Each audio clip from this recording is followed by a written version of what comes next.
আসসালামু আলাইকুম, স্বাগত জানাচ্ছি প্রাইভেট ব্যাংকের এই সিরিজটাতে। আজকে আমরা আলোচনা করব প্রাইভেট ব্যাংকের শর্টলিস্ট এবং বন্ডের বিষয়টা নিয়ে। এটা নিয়ে অনেকেই কোশ্চেন করেছিলাম এবং আমি বলেছিলাম যে এই রিলেটেড একটা ভিডিও আপলোড করব। সেই প্রমিসটা রাখার চেষ্টা করছি আজকে এই ভিডিওর মাধ্যমে। চলুন প্রথমে আমরা আলোচনা করি শর্টলিস্ট ক্রাইটেরিয়া নিয়ে। আসলে এই প্রাইভেট ব্যাংকগুলো কীভাবে শর্টলিস্ট করে সেই বিষয়ে একটু জানার চেষ্টা করব।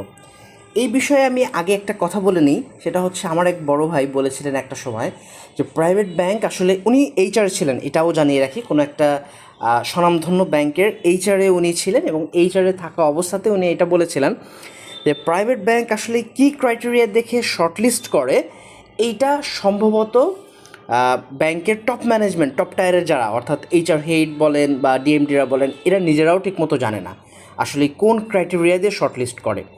তার কারণ এক এক ব্যাংক এক এক রকমের শর্টলিস্ট করে, তো এই কারণে সে মজা করে এই কথাটা বলেছিল। সো ডিফারেন্ট ব্যাংক, বাংলাদেশে অনেকগুলো private bank, so different bank, different criteria, different selection procedure. So সেই সব কিছুকে মাথায় রেখে আমি কয়েকটা টপিক নিয়ে আলোচনা করব, যেগুলো সাধারণত সব ব্যাংকই জেনারেলি ওগুলো নিয়ে চিন্তা করে বা ওইগুলো ভেবে ওগুলো দিয়ে শর্টলিস্ট করে। আপনার এসএসসি এবং এইচএসসির রেজাল্টটা কীরকম থাকে। কিছু ব্যাংক তো মেনশন করেই দিয়ে রাখে যে এসএসসি এবং এইচএসসিতে 5 থাকা লাগবে, অথবা মিনিমাম 4 থাকা লাগবে, অথবা 4.5 থাকা লাগবে। এই জিনিসটা কিছু ব্যাংক মেনশন করেই দিয়ে রাখে। সো আপনি সেই ক্ষেত্রে মনে রাখবেন যে ওই সব ব্যাংকগুলো শর্টলিস্ট ক্রাইটেরিয়া থেকে মানে লোক কমানোর জন্য প্রথমে আগে এসএসসি এবং এইচএসসির রেজাল্টটা দিয়ে শর্টলিস্ট করে আগেই কিক আউট করে দেয়। তো এইটা একটা ক্রাইটেরিয়া থাকতে পারে প্রাইভেট ব্যাংকের। এরপর গ্র্যাজুয়েশনের রেজাল্ট এবং পোস্ট গ্র্যাজুয়েশন রেজাল্ট। এটা তো সবাই জানে যে গ্র্যাজুয়েশনে সাধারণত 3 পয়েন্ট চায়, তাই না? গ্র্যাজুয়েশন এবং পোস্ট গ্র্যাজুয়েশনের দুইটাতেই সাধারণত 3 পয়েন্ট চেয়ে থাকে। তবে এই ক্ষেত্রে সমস্যাটা হয় তখন যখন অত্যধিক অ্যাপ্লিকেশন পড়ে যায়। ব্যাপারটা এরকম, প্রাইভেট ব্যাংক কিন্তু আসলে কোনো ফি নেয় না। একটা পরীক্ষা যখন নেয় বা কোনো একটা সার্কুলার দেয়, এর জন্য কিন্তু কোনো ফি নেওয়া হয় না। তার মানে এই যে সমস্ত খরচটা, এটা কিন্তু প্রাইভেট ব্যাংকে নিজেকেই বহন করতে হয়। আর খরচটাও কিন্তু তুলনামূলকভাবে কম না, কারণ একটা বেসরকারি ব্যাংক যখন তাদের ট্যালেন্ট অ্যাকুইজিশন করে তখন কিন্তু ভালো কোনো ফ্যাকাল্টিকে দিয়েই পরীক্ষা নেওয়ার চেষ্টা করে। এবং আপনারা খেয়াল করে দেখবেন যে সাধারণত আইবিএ এবং বিআইবিএমকে দিয়েই কিন্তু তারা পরীক্ষাটা নেওয়ানোর চেষ্টা করে। এবং এই দুইটা ফ্যাকাল্টি কিন্তু বেশ এক্সপেন্সিভ, অর্থাৎ এদের দিয়ে পরীক্ষা নেওয়ানো এবং এদেরকে দিয়ে ভাইভা নেওয়ানো বলেন বা এদেরকে দিয়ে একটা ফাইনাল রেজাল্ট তৈরি করা, এটা কিন্তু আসলে খুবই এক্সপেন্সিভ। সেই ক্ষেত্রে প্রাইভেট ব্যাঙ্কগুলো তখন চিন্তা করে যে অত্যধিক অ্যাপ্লিকেশন যখন পড়ে, এই 3 ক্যাটাগরি দেখা গেছে, 3 সিজিপিএ 3 আছে, এরকম অনেকেই অ্যাপ্লাই করে ফেলেছে, তখন দেখে টপ টায়ারের যে সিজিপিএগুলো আছে, ধরেন একটা বেঞ্চমার্ক ঠিক করে যে আমি 10,000 জনকে পরীক্ষা দিতে সুযোগ দিব। তো এই 10,000 জনকে পরীক্ষা দিতে সুযোগ দিব, তাহলে টপ সিজিপিএ থেকে একদম লাস্ট পর্যন্ত 10,000-এর মধ্যে যে কয়জন থাকে তাদেরকেই শুধু দেবো। ধরেন সেইখানে 10,000-এর মধ্যে চলে আসলো যে 3.25 পর্যন্ত 10,000 হয়, এরপরে গেলে সংখ্যাটা বেড়ে যায়, মানে 3.2 বা 3.1কে যদি সুযোগ দিতে যাই তাহলে সংখ্যাটা বেড়ে গিয়ে 15,000 বা 20,000 হয়ে যায়। তখন কিন্তু এই প্রাইভেট ব্যাংক এখানে লক হয়ে যায় যে 3.25 আমার বেঞ্চমার্ক, 3.25 পর্যন্ত যারা পেয়েছে তাদেরকে আমি শুধু সামনে রিটেন পরীক্ষা দেওয়ার জন্য শর্টলিস্ট করতে পারি। তো পোস্ট গ্র্যাজুয়েশন এবং গ্র্যাজুয়েশনের রেজাল্টটাও খুব একটা খুব বেশি পরিমাণে ইফেক্ট করে কিন্তু। এরপর এডুকেশনাল ব্যাকগ্রাউন্ড, কিছু ব্যাংক থাকে যারা আসলে বিজনেস ব্যাকগ্রাউন্ডের ছেলে মেয়েদেরকে প্রিফার করে, অর্থাৎ বিবিএমবিএ করা এদেরকে বেশি প্রিফার করে। আবার কিছু ব্যাংক থাকে যারা কিন্তু এই ইঞ্জিনিয়ার ব্যাকগ্রাউন্ডের খুব বেশি পছন্দ করে। যেমন স্ট্যান্ডার্ড ব্যাংকের কথা আমি বলতে পারি, অর্থাৎ যেটা রিসেন্টলি ইসলামী ব্যাংকে কনভার্ট হয়েছে স্ট্যান্ডার্ড ব্যাংক পিএলসি। এরা কিন্তু ইঞ্জিনিয়ারদেরকে বেশ পছন্দ করে, অর্থাৎ ইঞ্জিনিয়ার ব্যাকগ্রাউন্ড থেকে যদি আপনি আসেন তাহলে আপনার ভাইভাতেও আপনি অনেক ভালো রকমের ফেভার পাওয়া যায় কিন্তু বড় ভালো পোস্টগুলোতে। বা ট্রেনিং অফিসাররা তো সাধারণত ইঞ্জিনিয়াররা আসবে না, এমটিও বা পিওতেই আসে, তো সেই ক্ষেত্রে তারা কিন্তু ভালো একটু সুযোগ পায়। সো এডুকেশনাল ব্যাকগ্রাউন্ড নিয়েও অনেক সময় কি করা হয় যে শর্ট লিস্টের ক্রাইটেরিয়াতে রাখা হয়।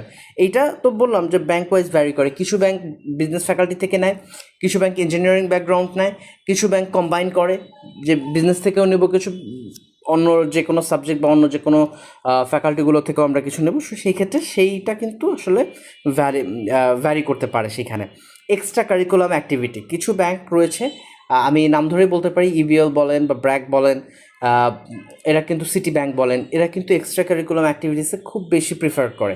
সো সেই ক্ষেত্রে আপনি যদি সিভিতে এটা উল্লেখ না করেন, অর্থাৎ সিভিতে এদের অপশনই থাকে এক্সট্রা কারিকুলাম অ্যাক্টিভিটিসে কী কী করেছেন বা আদার্স কী কী সার্টিফিকেশন রয়েছে সেগুলো আপনি চাইলে উল্লেখ করতে পারেন, সেক্ষেত্রে একটু অ্যাডভান্টেজ পাইতে পারেন। এবার আসেন এইজটাও খুব ফ্যাক্ট করে, কারণ প্রাইভেট ব্যাঙ্কগুলো সবসময় ক্রিমদেরকে পছন্দ করে। এইটা আমার একটা ব্যাংকের এইচআর বলেছিল যে আমরা প্রাইভেট ব্যাংকের এইচআরে যারা আছি তারা এমনভাবে মোটিভেটেড হই যে শুধুমাত্র ক্রিম যারা আছেন আপনারা, অর্থাৎ মাত্র ফ্রেশ গ্র্যাজুয়েট যাদের এনার্জি অনেক বেশি, কর্মক্ষমতা অনেক বেশি হবে, সেই ক্রিমদেরকে নেয় এবং সেই ক্রিমদেরকে নিয়ে কাজ করাতে তারা বেশি পছন্দ করে। সেই ক্ষেত্রে এই যে একটা গুড ফ্যাক্টর, অর্থাৎ যারা রিসেন্ট কমপ্লিট করেছেন গ্র্যাজুয়েশন এবং পোস্ট গ্র্যাজুয়েশন তাদের জন্য কিন্তু প্রাইভেট ব্যাংকের শর্টলিস্ট হওয়াটা কম্পারেটিভলি ইজি রাদার দেন যাদের বয়স শেষের দিকে। জেন্ডার প্রিফারেন্সেস আছে কিছু ব্যাংকে, যেমন কিছু ব্যাংক ফিমেলদেরকে আসলে শর্টলিস্ট করতে অতটা প্রিফার করে না। ইসলামিক মাইন্ডের যে ব্যাংকগুলো তারা ফিমেলদেরকে খুব কম শর্টলিস্ট করার জন্য প্রিফার করে। এখন যদিও সব ব্যাংকগুলোই ব্রড মাইন্ডে চলে আসতেছে বা যুগের সাথে তাল মেলাতে, কিন্তু মানে আগের যে ক্রাইটেরিয়াগুলো ছিল সেখানে কিন্তু জেন্ডারটা একটাই গুরুত্বপূর্ণ ইফেক্ট করতো। এছাড়া প্রিভিয়াস অ্যাপ্লিকেশন হিস্ট্রি, যেমন আপনি আইএফএসসির কথা চিন্তা করতে পারেন। আইএফএসসিতে যদি আপনি একবার অ্যাপ্লাই করেন একটা মেইল একটা ফোন নাম্বার দিয়ে, এবং পরবর্তীতে যদি আপনি আবার ওই সিমিলার মেইল এবং সিমিলার ফোন নাম্বার দিয়ে অ্যাপ্লাই করেন, আপনি কখনোই শর্টলিস্টেড হবেন না। সো এরকম প্রিভিয়াস অ্যাপ্লিকেশন হিস্ট্রি কিন্তু অনেক ব্যাংকই রেখে দেয় তাদের ডাটাবেজে। সো সেই ক্ষেত্রে আপনি চেঞ্জ করে অ্যাপ্লাই করতে পারেন, অনেক ক্ষেত্রে এটা কাজে দেয়। মোটামুটি এই ক্রাইটেরিয়াগুলো কিন্তু এই কমন ক্রাইটেরিয়াগুলো সব ব্যাংকই মানে দেখে, বা সব ব্যাংকই এইগুলোকে মাথায় রেখে শর্টলিস্ট করার ট্রাই করে। এরপরেও আরও অনেক কিছু থাকতে পারে, সেটা এক একটা ব্যাংকের স্ট্যান্ডার্ড অনুযায়ী তারা সেট করে এবং সেই স্ট্যান্ডার্ড অনুযায়ী তারা ওইভাবে মানে ওই ক্রাইটেরিয়াগুলো অ্যাপ্লাই করে তারা শর্টলিস্ট বা বাছাই করতে পারে। তো শর্টলিস্ট নিয়ে আমার মনে হয় যে যাদের কনফিউশন ছিল তারা কিছুটা হলেও এইখানে অন্তত ক্লিয়ার হতে পারবেন যে আসলে শর্টলিস্টটা কীভাবে হয়। আমি প্রথমেই বলে নিয়েছি কিন্তু যে প্রাইভেট ব্যাংকের শর্টলিস্টের এই ক্রাইটেরিয়াগুলো তারা নিজেরাও ঠিকমতো জানে না, হয়তোবা তারা অ্যাপ বেসড করে থাকে, হয়তোবা ওয়েবসাইট বেসড, এখন তো এআইয়ের যুগ চলে আসছে, এআই দিয়েও করতে পারে। তবে এই শর্টলিস্ট থেকে বাঁচানোর জন্য, অর্থাৎ এই শর্টলিস্টটা তো অনেক সময় ট্রু ক্যান্ডিডেটকে নাও পেতে পারে, এর জন্য বর্তমানে ব্যাংকগুলো অনলাইন একটা টেস্টের ব্যবস্থা করছে। যদিও অনলাইন টেস্ট নিয়ে অনেকের অনেক ধরনের অভিযোগ রয়েছে, কিন্তু তারপরেও এই শর্টলিস্ট ক্রাইটেরিয়ার চেয়ে ওই অনলাইন টেস্ট আমার মনে হয় যে ফার বেটার। সবাইকেই সুযোগ দিচ্ছে অনলাইন টেস্ট দেওয়ার জন্য, পরে ওখান থেকে বাছাই করে রিটেন পরীক্ষা নিয়ে যাচ্ছে। তো ওইটার মধ্যেও কিছু ত্রুটি রয়েছে, শর্টফল রয়েছে, সেই ত্রুটিগুলোকে ঠিক করতে পারলে হয়তোবা এই জিনিসটাকে আরও ট্রান্সপারেন্ট করার একটা ওয়ে তৈরি করা যেতে পারে। এবার আমরা এই ভিডিওর দ্বিতীয় টপিকটা নিয়ে কথা বলবো, বন্ড সাইন নিয়ে কথা বলবো। হ্যাঁ, এই জিনিসটা সবাই দেখেছেন যারা হলো প্রাইভেট ব্যাংকে রেগুলার অ্যাপ্লাই করেন। প্রাইভেট ব্যাংকের সার্কুলারের সাথে এই একটা আদার রিকোয়ারমেন্ট কিন্তু জুড়ে দেওয়া থাকে। কীরকম? Signing an indemnity bond to serve the bank for a minimum period of 3 years willing to work anywhere in Bangladesh. এটা তো থাকে, এটা স্বাভাবিক, কমন, এটা আমি বাদ দিয়ে দিই, এটা নিয়ে আলোচনা নাই। আমাদের আলোচনা হচ্ছে মিনিমাম পিরিয়ড অফ 3 years।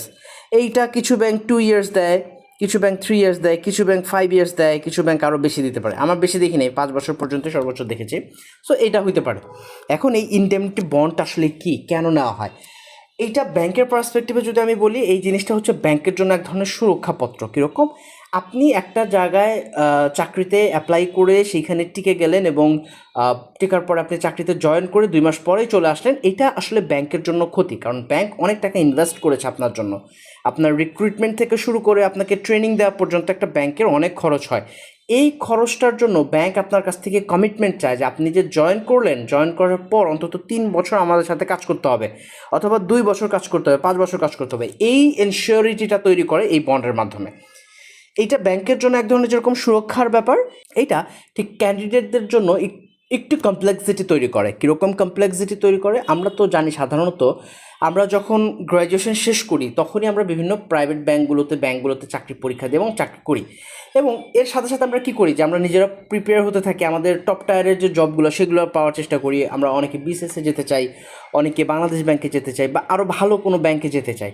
তো সেই ক্ষেত্রে ওই বন্ডটা সাইন করার পর আমার যদি ওই সময় বা ওই পিরিয়ডের আগেই যদি আমার ভালো কোথাও চাকরি হয়, সেই ক্ষেত্রে তো আমাকে চাকরি ছাড়তেই হবে, আমি তো আর ওটা করতে পারি না।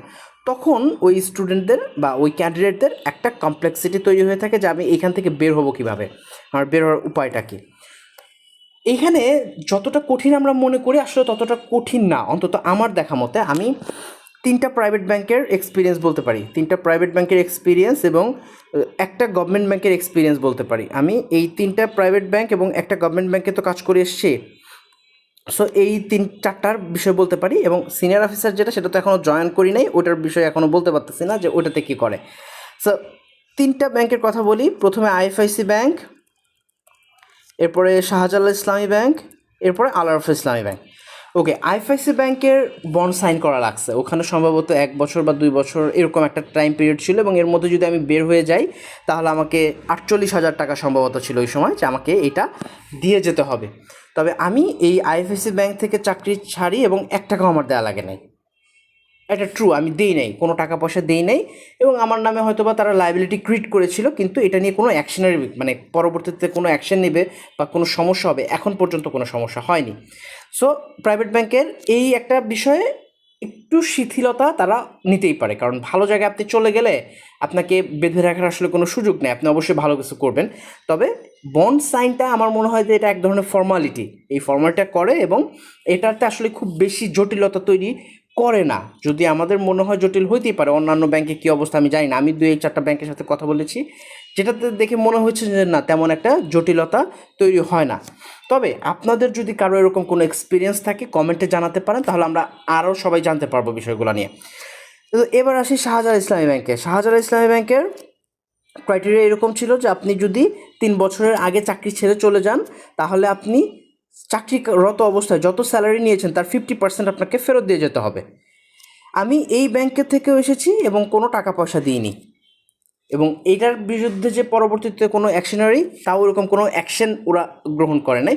শুধু আমাকে 3টা চিঠি দিয়েছিল, মানে আপনার স্থায়ী ঠিকানায় বা বর্তমান ঠিকানায় 3টা চিঠি পাঠানো হয়, এটা ওদের নিয়ম বা ওদের রুলস বা ব্যাংকের রুলস অনুযায়ী 3টা চিঠি পাঠানো হয়। এছাড়া আর কোনো ধরনের জটিলতা আমার সাথে হয় নাই। এবার আসেন আল আরাফাহ ইসলামী ব্যাংকে, এটাতে আমি এখন নিজে কর্মরত রয়েছি, এবং আমি দেখেছি যে এইখানকার এইচআর আরও বেশি লিবারেল। এরা সবসময় মোটিভেট করে যে আপনি যদি আরও ভালো কোথাও যেতে পারেন অবশ্যই যাবেন, তবে এইটা আপনার অর্গানাইজেশন, এটাকে আপনার ওন করতে হবে, আপনি সেইভাবে যাবেন। এটাতে আমাদের কোনো বন্ডই সাইন করতে হয় নাই। আল আরাফাহ ইসলামী ব্যাংকে যখন জয়েন করি কোনো বন্ড সাইন করতে হয় নাই। সো এই যে 3টা প্রাইভেট ব্যাংকের সিনারিও বললাম, এই 3টাতেই কিন্তু গুড সিনারিও আমি দেখতে পাচ্ছি, কোনোটাতে কিন্তু কোনো কমপ্লেক্সিটি বা কোনো ব্যাড এক্সপিরিয়েন্স আমার হয় নাই। এবার আসলে একটা গভর্নমেন্ট ব্যাংকের কথা বলি। আমি একটা গভর্নমেন্ট ব্যাংকে ছিলাম, সেই গভর্নমেন্ট ব্যাংকের সিনারিওটা কেমন ছিল, বাংলাদেশ কৃষি ব্যাংক বিকেবি। ওকে, এইখান থেকে আপনার শর্ত হচ্ছে যদি আপনি চাকরি ছেড়ে দেন তাহলে 3 মাসের বেসিকটা আপনার জমা দিতে হয়, বেসিক 3 মাসের বেসিকটা জমা দিয়ে আপনাকে হলো চাকরি ছাড়তে হবে। এখন কেউ যদি বেসিক জমা না দিয়ে চাকরি ছেড়ে দেয় কী হবে? কিছুই হয় না, জাস্ট কিছুই হয় না লিটারেলি। আপনি যদি মনে করেন যে আমি কিছুই দিব না, কোনো টাকা পয়সা না দিয়ে চলে আসবো, কিছুই হয় না। ইভেন আমি নিজে দেখেছি আমার 2জন কলিগ যারা হলো বিসিএসে চলে গেছে এবং তারা কোনো টাকা পয়সা দেয় নাই, তারা গিয়ে ডিরেক্ট বিসিএসে জয়েন করে ফেলেছে, এবং বিকেবি থেকে তেমন কোনো অ্যাকশনও নেওয়া হয়নি তাদের বিরুদ্ধে। তবে গভর্নমেন্ট সার্ভিসের একটা বিষয় থাকে, গভর্নমেন্ট সার্ভিসের একটা রেগুলেশনস আছে, রুলস আছে। আপনি যদি ফর্মালি বের হয়ে আসতে চান কোথাও থেকে, তাহলে আমার মনে হয় যে এই 3 মাসের বেসিকটা খুব বেশি না, অল্পই হয়, এই 3 মাসের বেসিকটা দিয়ে বের হয়ে আসা উচিত গভর্নমেন্টের ক্ষেত্রে, আমি মানে বলবো আর কি।